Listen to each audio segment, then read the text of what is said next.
చిన్న ప్రశాంతమైన పల్లెటూరిలో వెంకట్ అనే చిన్నబాబు ఉండేవాడు. ఒకరోజు వాళ్ల ఇంటి పురాతన మేడలో పాత మడత చాప కనిపించింది. దానిమీద బంగారు ఆకృతులు మెరిసిపోతుండటంతో ఆ చాపలో ఏదో మాయ ఉందేమో అనిపించింది. ఆ రాత్రి వెంకట్ ఆ చాపను తన ఇంటి బయటకు తీసుకువచ్చి చాపమీద కూర్చున్నాడు. వెంకట్, నేను ఎగురుతున్నాను అంటూ సంబరంగా కేక వేశాడు. ఆ మాయా చాప నదుల మీదుగా, అడవుల మీదుగా, పర్వతాల మీదుగా వెంకట్ని తీసుకుని వేళ్తుంది. చుట్టూ రంగురంగుల పక్షులు ఎగురుతూ కనిపించాయి.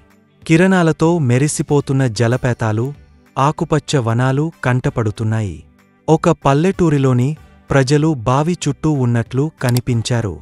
వెంకట్ వారిని చూసి మీకు ఏమైంది అని అడిగాడు.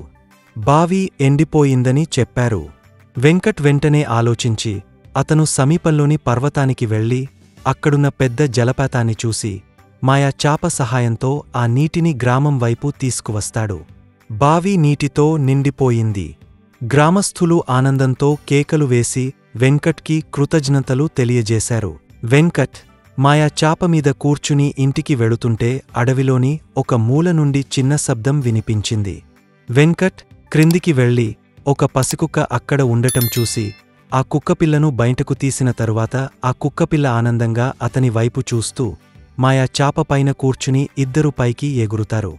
ఇప్పటి నుండి నువ్వు నాకు తోడుగా ఉంటావు. ఆ మాయా చాప పల్లెటూరి నుండి వెంకట్ని సముద్రం మీదుగా ఒక రహస్య ద్వీపానికి చేర్చింది.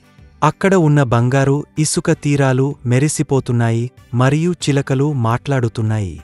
అతను ఒక రత్నం తీసుకుని ద్వీపం మధ్యలో ఉన్న వెలిగే గుహలోకి ప్రవేశించాడు. ఆ గుహలో మరొక రత్నంని తన చేతితో తీసుకున్నాడు. చిలుకలు అతనికి ఒక రత్నాన్ని బహుమతిగా ఇచ్చాయి. వెంకట్ మళ్లీ సందర్శిస్తానని వాగ్దానం చేశాడు. తన పల్లెటూరికి తిరిగి వచ్చిన వెంకట్ వెచ్చని సూర్యాస్తమయం సమయంలో మాయా చాపపైన ఎగురుతూ అల్లరి చేస్తాడు. అక్కడ ఉన్నవారు సంతోషంగా చేతులు ఊపుతూ ఆనందంతో ఉంటారు.